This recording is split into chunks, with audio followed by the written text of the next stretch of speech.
요즘 우리가 보고 있는 이 갈라디아서 내용이 좀 쉽지는 않습니다. 그래도 하나님의 말씀이기 때문에 저와 여러분이 천천히 생각해 보면서 이 말씀의 의미들을 잘 깨닫는 것이 우리에게 큰 은혜가 되는 줄 믿습니다.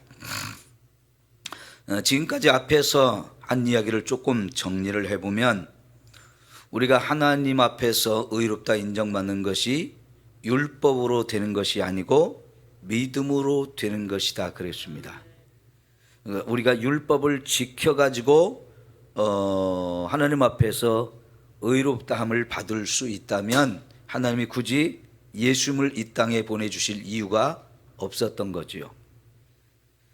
그러나 이 세상에 어떤 사람도 율법을 통해서 의롭다고 인정받을 수 없기 때문에 하나님께서 저와 여러분에게 예수님을 보내주셨고 그 예수님이 십자가에서 우리가 율법을 지키지 못함으로 지은 이 죄들 이걸 다 짊어지고 십자가에서 죽으셨어요. 그렇게 해서 우리 죄가 용서받기 때문에 죄인이 변해서 의인이라고 하나님이 인정을 해 주시는 거거든요. 그렇다고 하면 이 율법이라는 걸 도대체 왜 주셨느냐 그런 생각을 해볼 수 있다는 거지요. 그래서 그 율법이 뭔지 왜 주셨는지 오늘 그거를 좀 정리를 해야 되겠는데요. 그럼 여러분 율법이 아무 의미가 없는 걸 주셨나요? 우리에게 필요 없는 걸 주셨나요?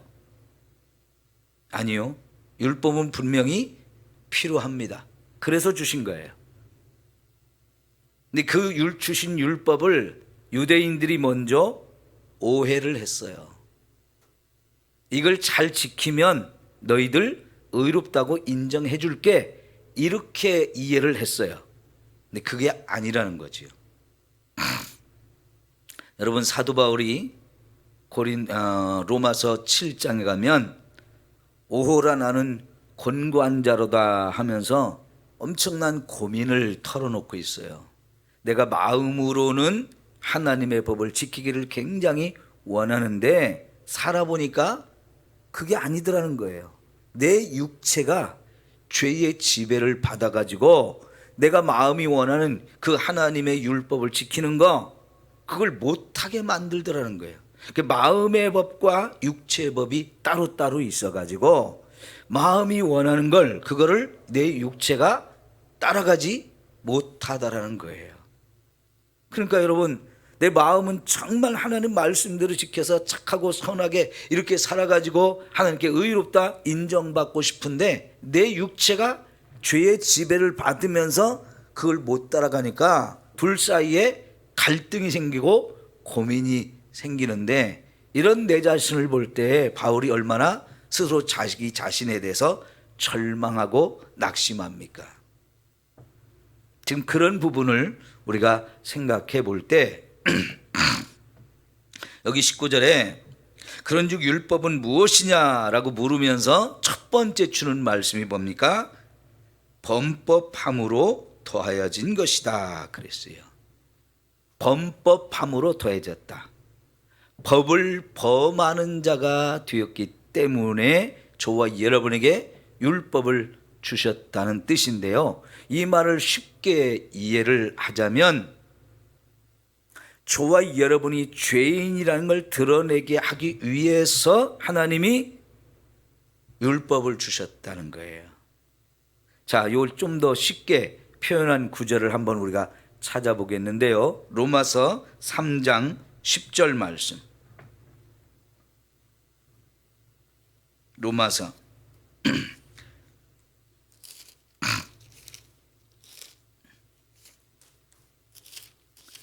3장 10절이 아니라 20절인 것 같은데요.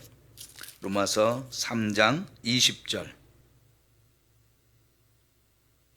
같이 읽을게요. 시작. 그러므로 율법의 행위로 그의 앞에 의롭다 하심을 얻을 육체가 없나니 율법으로는 죄를 깨달음이니라 그랬어요. 분명히 율법을 지켜가지고 우리가 의롭다함을 받지 못한다고 그랬죠. 그러면 율법을 우리에게 왜 주셨느냐? 이 율법을 통해서 내가 죄인이라는 게 드러나고, 아, 이런 죄를 졌구나, 저런 죄를 지었구나라고 드디어 우리가 깨닫게 된다는 거예요. 여러분, 그러니까 이게 뭐냐면 하나님이 우리에게 율법을 주신 이유가 뭐냐? 내가 죄인이라는 것을 깨닫게 하려고 주셨다는 거예요. 자, 여러분, 하나님이 살인하지 말라 이 율법을 주셨어요. 그래서 우리가 살인하지 않으려고 많이 애를 씁니다. 지금 저와 여러분도 살인하지 않으려고 애쓰죠? 여러분, 살인하고 싶어요? 예? 아니죠. 사람이 살인하고 싶어서 살인하는 사람은 별로 없어요. 누구든지 살인하면 안 된다는 생각을 갖고 살인하면 큰일 나 그러면서 살인을 안 하려고 합니다. 근데 살인을 안 하려고 하면 할수록 우리가 살인자라는 게 드러나는데, 여러분, 예수님께서 마태복음 5장에서 우리에게 형제를 미워하기만 해도 살인한 거라고 그랬죠. 그러죠? 우리 나 살인만 안 하면 돼 하고 살인을 안 하고 사는데, 예수님께서는 그 말의 의미가 형제를 미워하기만 해도 그게 벌써 살인한 거라고 이야기를 해요. 왜냐하면 미움이 커지면 살인이 되거든요. 미움이 있기 때문에 살인하는 거예요.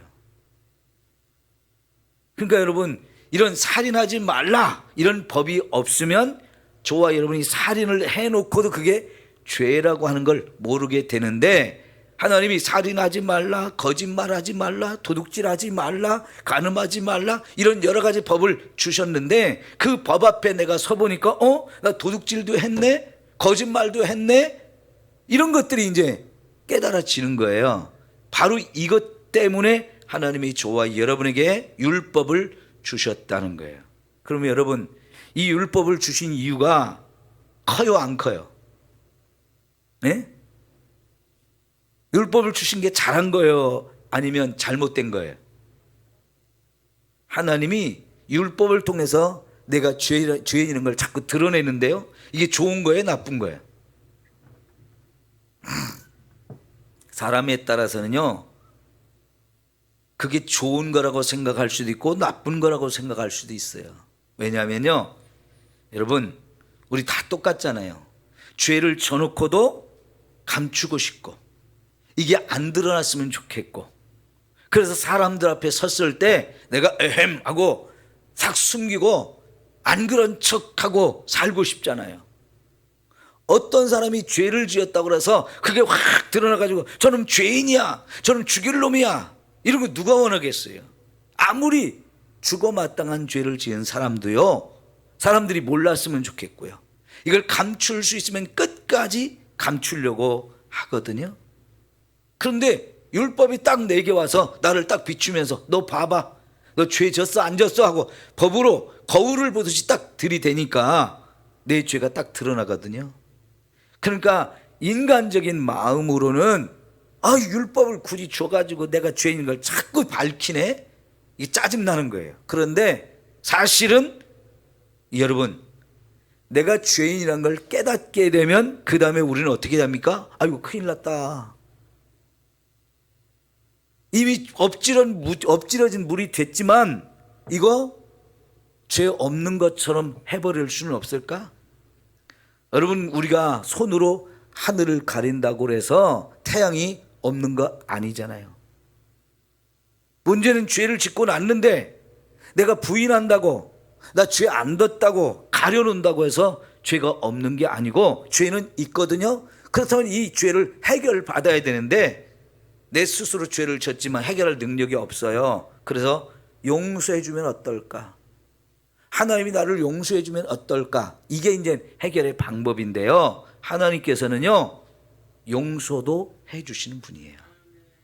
그러니까 하나님께서 회개하라고 말씀하시는 것도 내가 죄인 걸 깨닫고 와서 회개하면 내가 얼마든지 죄 용서해 줄게 하면서 회개하라고 하시는 거거든요. 그러니까 이 율법을 통해서 내가 죄를 드러나기 전까지는 아무도 모른다고 숨기고 싶은데요, 그런데 해결되는 건 아니지만 끝까지 남들이 몰랐으면 좋겠다 싶어요.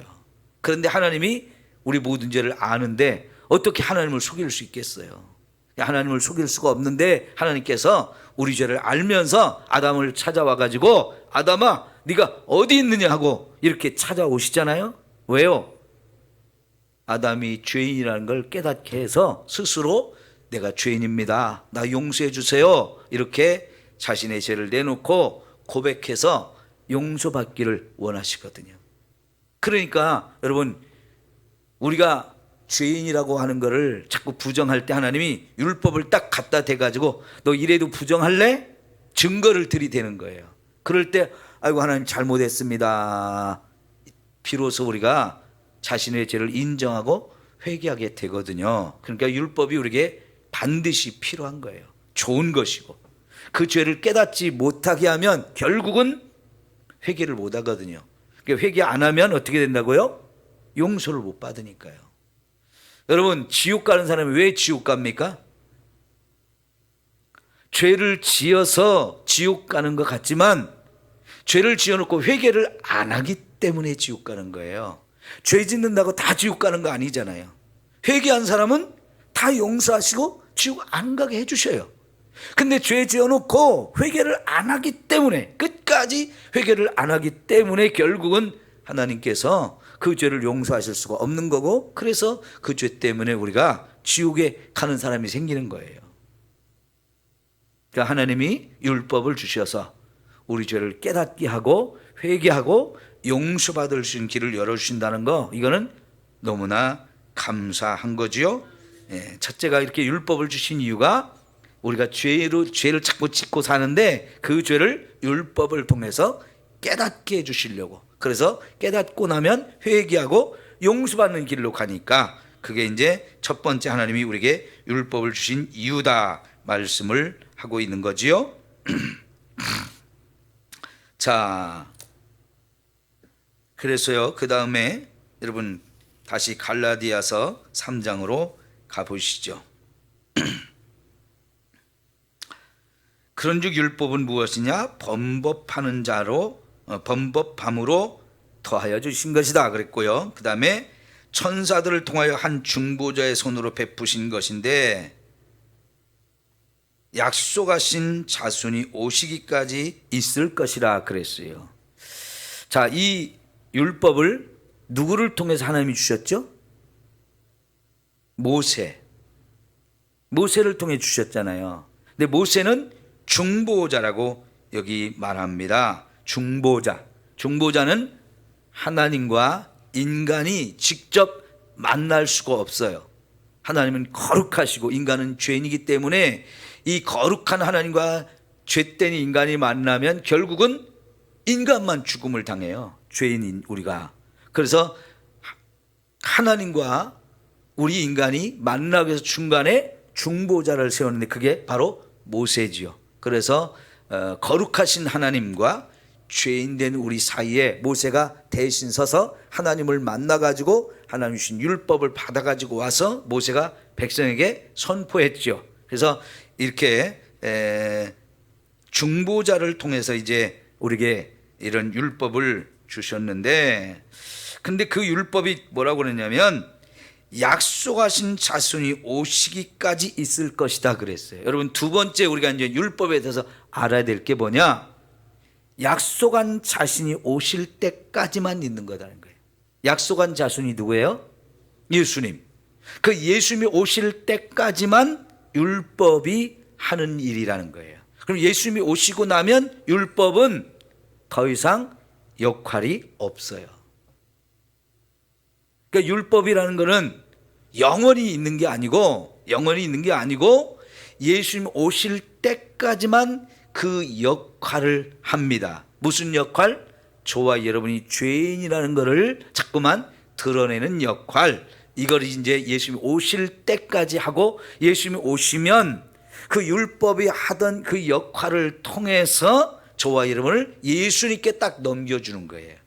그 뒤에 가면 이거를 이 율법이 우리를 예수님께 인도하는 초등교사다라고 표현했어요. 옛날 성경에는 이걸 몽학선생이라고 표현했는데, 그 몽학선생이라는 말이 아주 오래전에 쓰던 말이라 이게 우리가 사용하지 않는 단어나 잘 의미가 모르거든요. 그래서 요즘 현대말로 초등교사라고 표현을 했는데요. 그러니까 예수님이 오실 때까지 이 율법이 저와 여러분을 가르치고 통제하고 이렇게 하다가 예수님이 오시니까 저와 여러분을 예수님께 딱 넘겨드리는 거예요. 왜? 그 예수님께 가서 이 죄를 용서받고 그래서 의롭다고 인정받고 구원을 받으라고 그 역할을 율법이 한다는 겁니다. 굉장히 중요한 역할이에요. 여러분, 율법이 전혀 필요 없는 게 아니고요. 율법은 우리를 의롭게 하지는 못하지만 저와 여러분이 죄인이라는 것은 드러내요. 너 이런 죄 졌어. 이것도 죄야. 이것도 죄야 하면서 율법을 통해서 저와 여러분의 죄가 10가지, 100가지, 1000가지 자꾸 드러나게 되어지거든요. 그런데 그 율법을 통해서 내가 죄인이라는 걸 알게 됐는데 내가 이 율법을 지키지 못하는 것도 문제가 있고 이 죄를 져놓고도 또 해결할 능력도 없고 이거 큰일 났다. 그대로 있으면 저주가 임하는데 하나님의 심판, 하나님의 형벌이 임하는데 나 어떻게 하지? 할 때 율법이 저쪽으로 가면 길이 있어 하고 가르쳐 준단 말이에요. 그 길이 뭡니까? 예수님이라는 거예요. 그러니까 율법은 예수님까지 저와 여러분을 인도하는 거기까지 역할을 하고 예수님이 오시면 그 역할이 끝이 나는 거예요.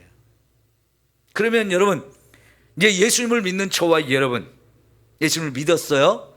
그러면 저와 여러분한테 이제 율법이 전혀 필요 없을까요? 여기서 어떤 사람들이 그러면 율법은 폐지시켜야 되네요? 이렇게 말하는 사람들이 있어요. 맞아요? 틀려요? 폐지시킬 필요는 없어요? 네, 맞습니다. 폐지시키면 안 돼요. 왜? 여전히 예수를 믿은 다음에도 저와 여러분이 죄를 짓기 때문에 그 율법을 통해서 아이고 또 죄 졌네 이거를 깨닫게 하잖아요. 그래서 아이고 내가 이 죄를 이렇게 자꾸만 짓는 심히 부끄러운 죄인이야. 나는 정말 율법을 지킬 능력도 없어. 왜 이러지? 지질이 못났고 연약하고 너무 부족하고 이런 걸 자꾸 깨닫게 하는 역할 예수 믿은 다음에도 여전히 필요하고요. 그리고 나서 또 여전히 그러니까 예수님 믿어야지. 그러니까 예수님 앞에 가서 회개해서 내 죄를 또 용서받아야 되지 하면서 자꾸 여전히 율법은 저와 여러분을 예수님께로 인도하는 역할을 해요. 여러분 구원파라고 하는 데가 있는데 유병언이라고 우리 들어봤죠? 저하고 같은 종씨인지 모르겠어요. 하여튼 같은 종씨 같아요. 유자 쓰는 거 보니까 한자가 같은 유씨예요. 그런데 그 사람이 세월호 요 사건 일으키고 나서 죽었다고 그렇게 나왔죠. 그 구원파, 이 구원파가 뭐가 잘못됐냐면 예수 믿으면 과거에 지은 죄, 현재에 짓는 죄, 앞으로 지을 죄까지 다 용서받았다라고 이렇게 가르치기 때문에 잘못된 거예요. 그러면 그 말대로 하면 나 지금 죄를 지어도 아무 문제가 없어 그런 뜻이에요. 이미 지금 지어도 이미 다 용서받았다고 가르치고요. 내일 지을 죄도 다 용서받았다고 가르치니까 예수 믿은 다음에는 죄를 지어도 그게 죄가 아닌 것처럼 되어진단 말이에요. 그러니까 그 사람들이 그 세월호 그 배를 자꾸 불법을 저질러 가지고 해서는 안 되는 짓을 자꾸 해가지고 증축도 하고 사람을 더 많이 태우고 이렇게 또 가다가 결국은 세월호가 뒤집어져 가지고 수많은 사람이 죽은 거 아닙니까? 이게 돈 버는 데만 목적을 갖고 죄를 죄라고 인정하지 않고 하다 보니까 그런 끔찍한 사고를 벌이게 된 거거든요. 그러니까 그렇게 죄를 지으면서도 죄책감이 없는 거예요. 왜? 잘못된 가르침으로 예수 믿고 구원받았으면은 죄가 다 용서받았다. 앞으로 지을 죄까지도 다 용서받았다.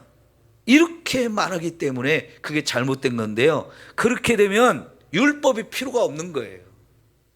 구원받고 나면 율법이 필요 없어. 왜? 죄를 굳이 안 깨달아도 되잖아요. 왜? 다 용서받았다는데. 지금 죄를 지어도 그게 죄가 전혀 문제가 되지 않고 앞으로 짓는 죄도 이제 더 이상 문제가 안 되니까 마음껏 하고 싶은 대로 살아가지고 죄도 마음껏 짓는 거예요. 그러면 여러분 그게 정상 아니잖아요. 그죠? 그러니까 여러분 율법은 예수를 믿은 저와 여러분에게도 여전히 필요합니다. 필요해요. 죄를 깨닫는 일을 하고 예수님께 우리를 인도하는 일을 하기 때문에 저와 여러분에게 여전히 율법은 필요해요. 그리고 예수님이 오실 때까지 이 율법이 있다 그랬는데 이 말의 의미는 뭐냐면 예수님께서 오셔서 율법을 완성시켰다는 뜻이에요. 폐지시켰다는 뜻이 아니고 완성시켰다는 뜻인데요. 여러분 성경을 찾아봅시다. 마태복음 5장 17절을 찾아볼게요. 예수님의 입으로 직접 하신 말씀이 있어요. 마태복음 5장 17절.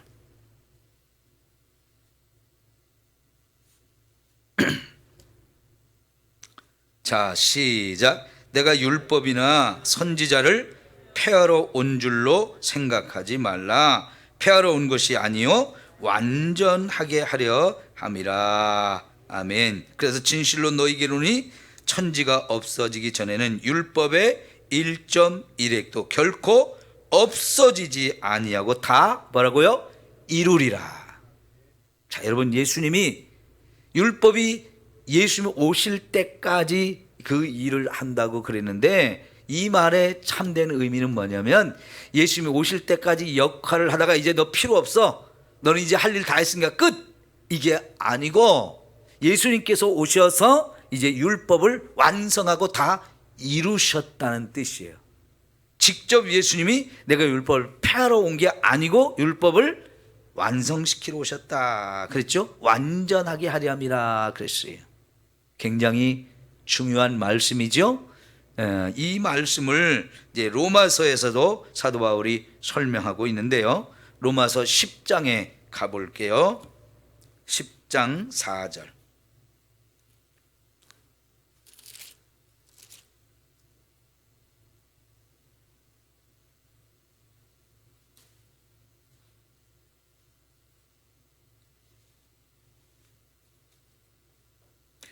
자, 시작. 그리스도는 모든 믿는 자에게 의를 이루기 위하여 율법의 마침이 되시니라. 아멘. 자, 여기서 율법의 마침이 되신다 그런데 이게 율법을 끝낸다 그런 뜻이 아니고 아까 마태복음 5장에 있는 것처럼 율법을 완성시키신다. 율법을 완성시킨다. 잘 들어보세요. 이게 뭔 뜻이냐면 하나님이 살인하지 말라 그랬다는 얘기는 하나님의 뜻이 뭐냐면 살인하지 않는 거예요. 그죠? 우리에게 그 하나님의 뜻을 가르쳐 주시면서 내가 너희들 살인하는 걸 원치 않는데 너희들 살인하지 말라 이렇게 가르쳐 주셨어요. 그런데 여러분 지금도 이 땅에는 수없이 많은 곳에서 전쟁이 일어나가지고 서로 죽이고 죽이는 일을 엄청나게 하죠. 인간은 이렇게 전쟁을 좋아하는지 몰라요. 전쟁을 싫어하면서도 또 전쟁을 해요. 그래서 수많은 사람이 지금 죽어가요. 근데 하나님은 살인하지 말라고 그랬어요. 그게 하나님 뜻이에요. 근데 우리가 그 살인하지 않고 살아야 되는데 인간은 끊임없이 이렇게 자꾸 죽이며 죽이고 또 죽이고 그러면서 살거든요. 그런데 예수님께서는 그 율법을 완성시키신다. 완성시키신다. 그러니까 율법에는 하나님의 뜻이 들어있는데 그 하나님의 뜻을 완성하시는 분이 예수님인데요. 자, 여기서 이제 로마서 13장으로 가봅시다. 로마서 13장 10절 말씀.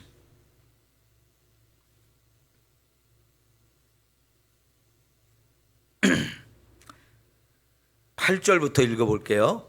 로마서 13장 8절부터 시작. 피차 사랑의 빛 외에는 아무에게든지 아무 빛도 지지 말라. 남을 사랑하는 자는 율법을 다 이루었느니라. 간음하지 말라, 살인하지 말라, 도둑질하지 말라, 탐내지 말라 한 자 것과 그 외 모든 다른 계명이 있을지라도 내 이웃을 내 자신과 같이 사랑하라 하신 그 말씀 가운데 다 들었느니라. 사랑은 이웃에게 악을 행하지 아니하나니 그러므로 사랑은 율법의 완성이니라. 굉장히 중요한 얘기를 하셨어요. 사랑은, 남을 사랑하는 자는 율법을 다 완성시킨다는 거예요. 자, 보세요. 뭔 뜻이냐면, 남을 사랑하는데 죽일 수 있나요? 못 죽입니다. 남을 사랑하는데 거짓말은 할 수 있어요? 거짓말도 안 됩니다. 남을 사랑하는 사람은 도둑질도 안 합니다. 간음도 안 합니다. 탐내지도 않습니다. 그러니까 사랑하면 절대로 법을 어길 수가 없는 거예요. 그래서 여기 하나님께서 간음하지 말라, 살인하지 말라 여러 가지 율법을 주셨지만 이걸 한마디로 말하면 내 옆에 있는 내 이웃 사랑하라, 요 말로 그냥 다 담을 수 있다는 거예요. 요 속에 다 들어갈 수 있다는 거예요. 그러니까 살인하지 말라는 말을 적극적으로 표현하면 사랑해야 돼. 사랑해야 돼. 그 말을 사랑하지 마라, 살인하지 마라, 간음하지 마라, 도둑질하지 마라 이렇게 표현을 하신 거예요. 그러니까 이 모든 율법은 사랑이란 말로 한마디로 표현할 수 있는데, 그러면 우리가 사랑하면 율법을 완성할 수 있는 거예요. 그런데 여러분, 저와 여러분은 사랑한다고 하면서도 사랑 못하는 게 많은데요, 예수님은 정말로 저와 여러분을 사랑하셔요. 그래서 자기 목숨까지도 우리를 위해서 내어주셨잖아요. 원수를 용서하는 기도까지 하시잖아요. 자기를 십자가에 못 박아 죽이는 그 사람들, 그 십자가에 죽으면서 아버지 저들은 자기들이 하는 짓을 왜 하는지, 그게 얼마나 큰 죄인지 모르고 하니까 이 죄를 용서하옵소서, 그 자기를 죽이는 사람들을 용서하는 기도를 하고 죽잖아요. 이게 뭡니까? 정말로 그 사람들까지 다 사랑한 것을 우리에게 보여주셔요. 그러니까 예수님이야말로 사랑으로 율법을 완성하신 유일한 분이에요. 저와 여러분은 사랑으로 모든 율법이 완성된다는 걸 알면서도 못하잖아요. 그런데 예수님은 진짜 참 사랑을 가지고 오셔서 저와 여러분에게 끝까지 사랑을 보여주심으로 인해서 율법을 완성하신 분이에요. 그러니까 아까 갈라디아서 3장에서 율법은 예수님이 오실 때까지다 라고 하는 것은 한편으로는 율법이 제한적이고 한시적이라는 의미도 되지만, 더 나아가면 예수님께서 그 율법을 완성한 분이라는 것을 우리에게 가르쳐 주는 거지요. 율법에 대해서 우리가 이렇게 이해하는 게 너무너무 중요하다는 얘기입니다. 자, 그러면 여러분 갈라디아서 3장으로 다시 돌아가서 12절을 볼게요. 21절. 그러면 율법이 하나님의 약속들과 반대되는 것이냐? 결코 그럴 수 없느니라 그랬어요. 여러분, 하나님의 약속이 뭐예요? 아브라함에게 약속을 하셨잖아요. 내 자손이 하늘의 별과 같이 많아지고 그 땅을 내 자손들에게 주리라. 이게 하나님이 아브라함에게 주신 약속이고, 너를 통해서 천하 만민이 복을 받게 할 거다, 그런 약속이 아브라함에게 주셨는데, 이 약속을 아브라함의 육신의 혈통만 받는 게 아니고 믿음으로 아브라함의 자손된 저와 여러분까지도 다 준다고 그랬죠. 그래서 예수 믿는 우리도 아브라함의 복을 받는다 그랬어요. 그게 이제 하나님의 약속인데, 그 하나님이 약속을 주신 다음에 430년 후에 하나님이 율법을 주셨는데, 약속을 주신 분도 하나님이고 율법을 주신 분도 하나님이라면 그게 서로 반대되는 걸 주시지는 않았다는 얘기죠.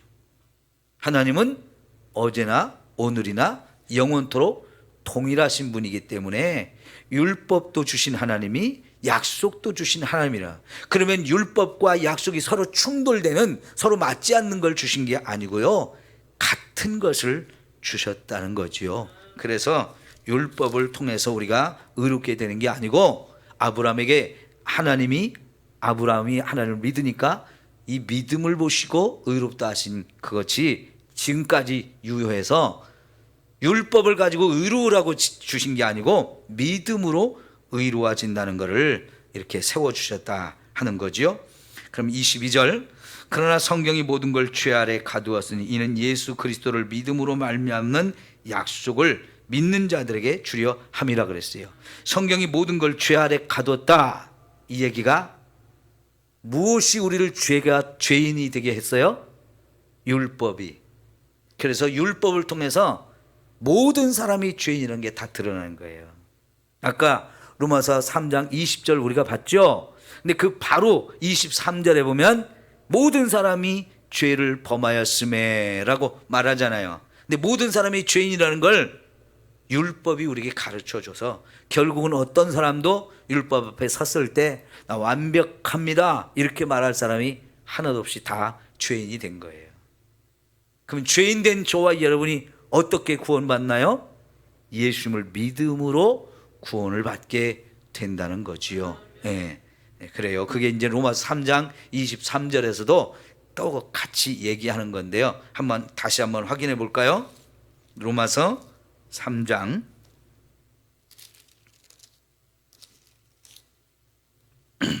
아까 20절 봤고요. 21절부터 볼게요.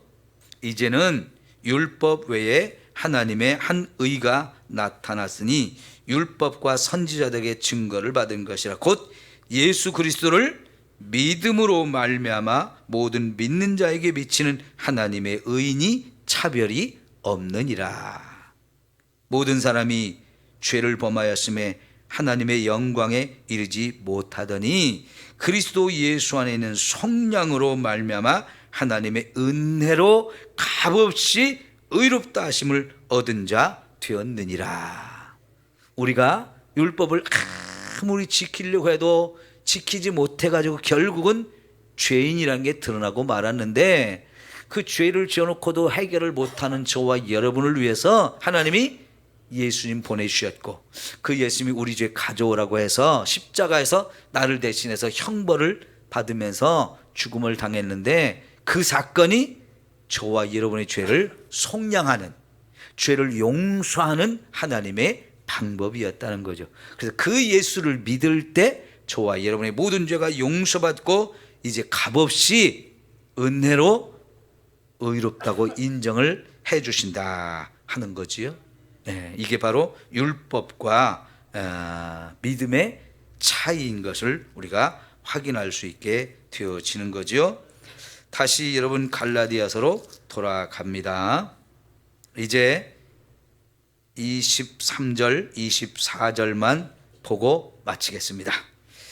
믿음이 오기 전에 우리는 율법 아래에 매인 바 되고 계시될 믿음의 때까지 갇혔느니라. 매였다, 갇혔다, 이런 표현을 썼어요. 예수님이 오시기 전까지 우리는 율법 때문에 죄 아래 갇힌 자가 되고 율법을 통해서 자꾸 간섭을 받고 통제를 받고 종노릇을 할 수밖에 없는 사람이었다는 거예요. 그런데 이제 24절에 보니까 그 율법이 하는 역할을, 이같이 율법이 우리를 그리스도에게로 인도하는 초등교사가 되어 우리로 하여금 믿음으로 말미암아 의롭다함을 얻게 하려 함이라 그랬어요. 이 율법이 하는 너무너무 중요한 역할, 저와 여러분을 예수 그리스도에게로 인도하는 초등교사의 역할을 해요. 여러분, 우리들 초등학교 처음 갔을 때 배운 게 뭡니까? 앞으로 나란히, 바로, 열중셔, 차렷, 그래 놓고 이제 앞으로 가 그러면서 오리 이러면서 선생님이 앞서 가면서 끌고 가잖아요. 우리는 1학년 1반, 그래서 1학년 1반 교실이 어딘지 가르쳐주고 그 길로 선생님이 앞서가면 따라가잖아요. 그게 이제 초등교사가 하는 역할이었어요. 그러죠? 이게 초등학교 1학년 들어간 사람이 뭐 알아요? 선생님이 진짜 하나부터 열까지 다 가르쳐줘야죠. 그 역할이 초등교사의 역할인데 이게 바로 율법이 하는 역할이었다는 거예요. 그러면 보세요. 이게 좀 4장에 가면 나오는데 1절을 한번 볼까요? 내가 또 말하니 유업을 입을 자가 모든 것의 주인이나 어렸을 동안에는 종과 다름이 없어서 그 아버지가 정한 때까지 후견인과 청지기 아래에 있나니 이와 같이 우리도 어렸을 때에 이 세상의 초등학문 아래에 있어서 종노릇하였더니 때가 참에 하나님이 그 아들을 보내사 여자에게서 나게 하시고 율법 아래에 나게 하신 것은 율법 아래에 있는 자들을 속량하시고 우리로 아들의 명분을 얻게 하려 하심이라. 너희가 아들이므로 하나님이 그 아들의 영을 우리 마음 가운데 보내사 아빠 아버지라 부르게 하셨느니라. 그러므로 내가 이후로는 종이 아니요 뭐라고요? 아들이니 아들이면 하나님으로 말미암아 유업을 받을 자니라. 이제 여기서 설명을 잘 해줬는데요. 아들이 돼야 상속자가 되지요. 아버지의 모든 걸 이어받을 수 있는 상속자인데 문제는 이 아들이 어렸을 때에는 자기가 아들인 것도 모르고요. 아들이라면 어떤 권세가 있는지도 모르고 얼마나 큰 상급을 유업으로 받을지도 몰라요. 그리고 주어도 관리를 못해요. 그러니까 자랄 때까지 기다리는데 그냥 마냥 기다리는 게 아니고 초등교사, 후견인, 청지기를 세워서 종처럼 그 청지기 밑에서 배우게 한다는 거예요. 열중셔 차렷 이것도 배우고 앞으로 나란히도 배우고 그리고 앞으로 가 그러면 하나 둘 셋 넷 하면서 따라가는 거 이렇게 하다가 점점 자라면서 국어도 배우고 산수도 배우고 이러면서 하나씩 배워가잖아요. 그러다가 이제 어느 때가 되면 이제 너는 더 이상 종이 아니고 내 아들이니까 내 아들처럼 당당하게 살고 내가 너에게 모든 걸 다 주니까 이걸 마음껏 누리면서 살아라. 이런 때가 오거든요. 그죠? 그때까지는 아들이 아니에요. 그냥 종과 같아요. 그때까지는 엄한 선생님 밑에 둬가지고 아들의 자격을 얻을 때까지, 그래서 아들의 역할을 하면서 살아갈 수 있을 때까지 배워야 될 것을 배우게 하는 것. 그게 바로 초등교사가 하는 일인데요. 하나님이 저와 여러분을 예수님을 통해서 구원하시기 전에 먼저 하시는 게 뭐냐면 너는 죄인이라는 걸 깨달아라. 그리고 네가 아무리 착하게 살려고 노력해봐야 너는 착하게 살 수 있는 능력이 없어. 왜? 너희 조상 아담이 죄를 지어가지고 그 죄가 너에게 다 유전돼서 너희는 마음이 부패해서 그래. 여러분 예레미야 17장 9절에 뭐라고 그랬어요? 만물보다 심히 부패한 것이 뭐라고요? 사람의 마음이다 그랬어요. 우리는 태어날 때부터 이 마음이 아주 심각하게 죄로 오염돼 가지고 부패해 있기 때문에 착하게 살고 싶어도 마음은 있는데 착하게 살 능력이 없는 존재인 거예요. 그래서 하나님께서 율법을 통해서 너 이렇게 하면 안 돼, 이것도 하지 마, 저것도 하지 마 하면서 자꾸 저와 여러분을 통제한단 말이에요. 근데 그 통제하는 게 맞는 건 맞는데 또 못하고 하면서 자꾸 넘어지고 자꾸 죄를 지는단 말이에요. 그때마다 아이고 하나님 죄 졌습니다 하고 회개하게 만들고, 그래서 결국은 나는 못하니까 예수님께 가서 내 죄 좀 용서해 주세요. 드디어 예수님을 찾고 예수님 의지해서 그 예수님을 통해서 저와 여러분이 죄 용서받고 구원받아 의롭다 인정을 받게 하신다는 거지요. 그러니까 율법이 필요해요, 안 필요해요? 저와 여러분이 연약하기 때문에 율법이 필요한 거예요. 그러니까 율법이 없으면 지멋대로 사는 거예요. 방종하는 거예요. 죄가 죄인 건도 모르고 그냥 막 사방으로 죄를 지으며 살게 돼요. 근데 율법이 있어가지고 이것도 안 돼, 저것도 안 돼 하면서 자꾸 죄다 하면서 못하게 한단 말이에요. 그것도 얼마나 큰 도움인데요. 그렇죠? 여러분 우리가 회개할 때 보면 어때요? 내가 왜 그렇게 그런 죄를 범했지? 그게 부끄러운 짓을 알면서도 또 죄를 졌네. 너무너무 죄송하고 너무너무 부끄럽고 막 그러잖아요. 그런 것을 조금이라도 줄여주려고 하나님이 이것도 하지 마, 저것도 하지 마 하면서 자꾸 제한을 두고요, 울타리를 치면서 안 돼, 안 돼, 때로는 회초리를 들어서 때리기도 하고 하시면서 엄하게 우리를 가르쳤던 거거든요. 그나마 그런 것이 있었기 때문에 죄를 짓기는 지었지만 막무가내로 살지는 않게 된 거예요. 천방지축으로는 살지 않게 하신 거예요. 그것도 감사하잖아요. 그죠? 네, 이게 이제 율법의 역할이다가 드디어 예수님을 믿게 되면서 죄사함도 받고 나니까 사랑이 뭔지를 알게 됐어요. 아무 관계도 없는 저와 여러분을 위해서 예수님이 우리 죄를 다 가지고 와서 나에게 맡기라면서 그 죄를 다 짊어지고 와서 십자가에 죽어갖고 나를 살렸잖아요. 도대체 얼마나 사랑이 크면 이런 일을 하시나요? 구원받은 이후에 생각해 보니까 나 같은 죄인을 살리신 하나님의 은혜가 너무 큰 거예요. 이 사랑을 깨닫고 나니까 이 사람도 사랑하고 싶고 저 사람도 사랑하고 싶고 저 뒤에 있는 사람도 사랑하고 싶고 다 사랑하고 싶어지는 거예요. 그 사랑이 생기면 율법이 그래서 완성이 되어지는 거지요. 내가 막 안 되는 걸 억지로 하려고 했었는데 그 안 되는 걸 어떻게 해요? 그런데 예수님을 믿고 나니까 사랑이 내 안에 쏟아 부어지니까 죄를 이길 수 있는 힘이 생겨지게 되는 거지요. 아우, 나 이제 절대로 간음도 안 돼, 도둑질도 안 돼, 거짓말도 안 돼, 살인은 더더욱 안 돼. 나 거룩하게 살아야 돼.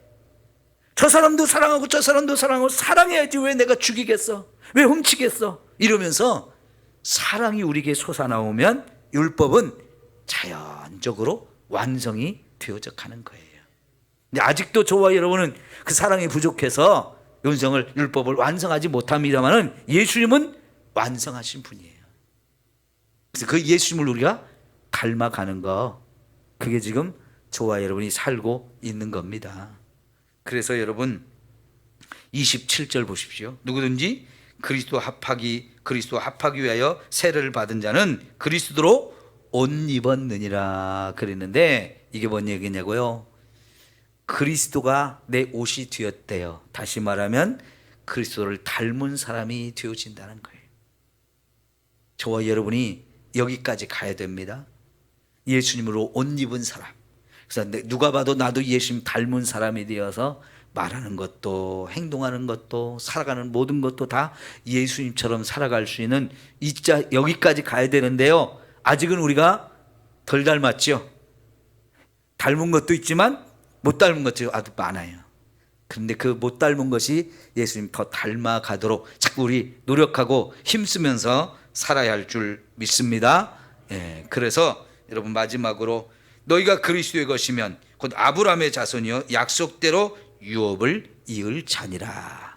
아브라함의 축복을 예수님 안에서 저와 여러분도 함께 누리는 자가 되어진다는 거지요. 오늘 여기까지 보겠습니다. 기도합시다.